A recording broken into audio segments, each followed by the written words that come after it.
Post-game press conference with head coach Dave Fleming, Sydney Leffler, and Hahni Johnson. Coach, a hard-fought win this evening, having to come from a set behind and able to pull it out, reach the semifinals for a fifth consecutive year. If you can give us some opening thoughts.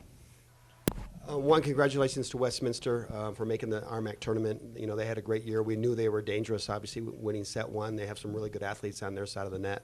So I'm really happy with the victory.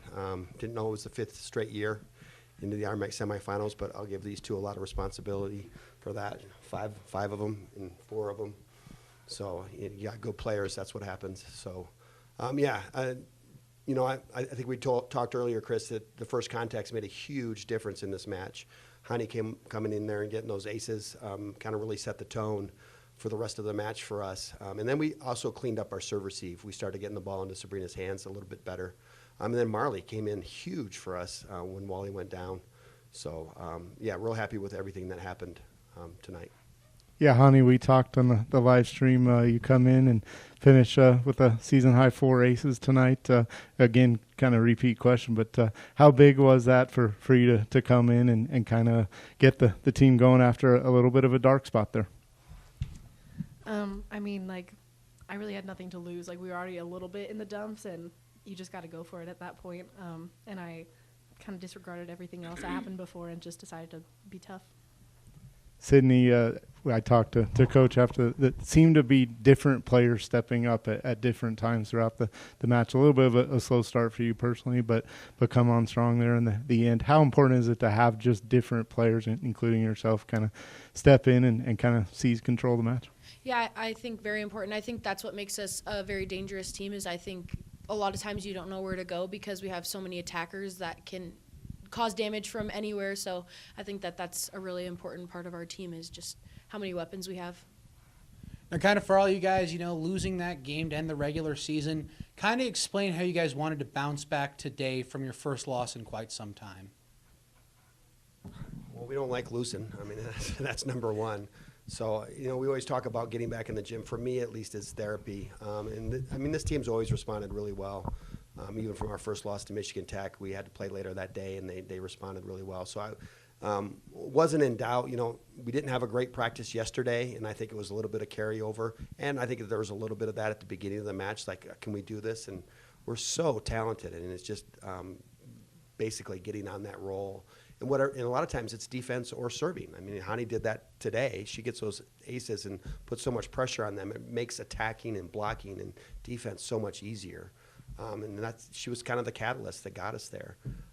But we've already forgot about everything else that happened in Rapid City. So.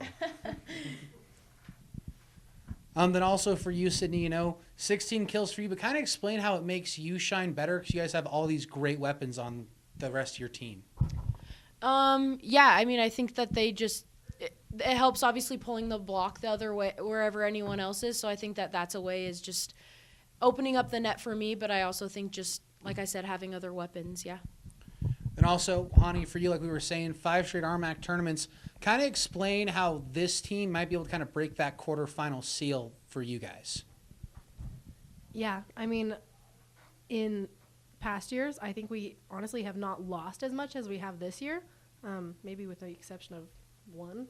But I think with every loss we've had, we've gotten so much better, and we've really taken steps up. And I know we haven't hit our peak yet, and I know we're going to keep grinding, and that this is going to be the year for us that we can do it.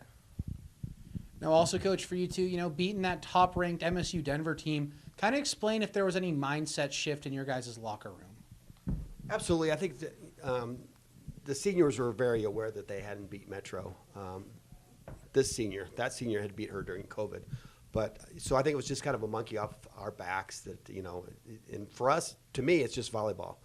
We got to respect the ball when it comes under our side of the net and do the best we can. But, Metro puts quite a bit of pressure on you. So I think that was huge.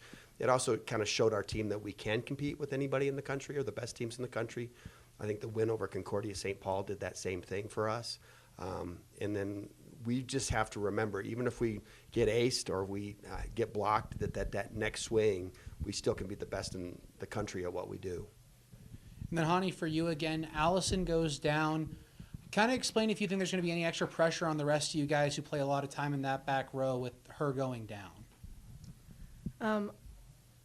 I mean, I guess a little bit of extra pressure, but I would describe it more as like, hey, I'm going to step up in this moment. Like, we love Wally, and we're going to make up. We're not going to make that in vain. Like, we're going to make up for that difference when she's gone. And Marley totally did, and Sid stepped up and passed really well, and everyone really did that.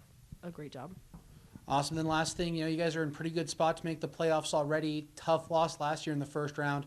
Kind of explain what you're looking for your team here this next weekend and then weekends after that as well, keeping to play good volleyball. I think just going back to what Hahni said is we just want to continue to get better. I think we all felt like we peaked too early last year.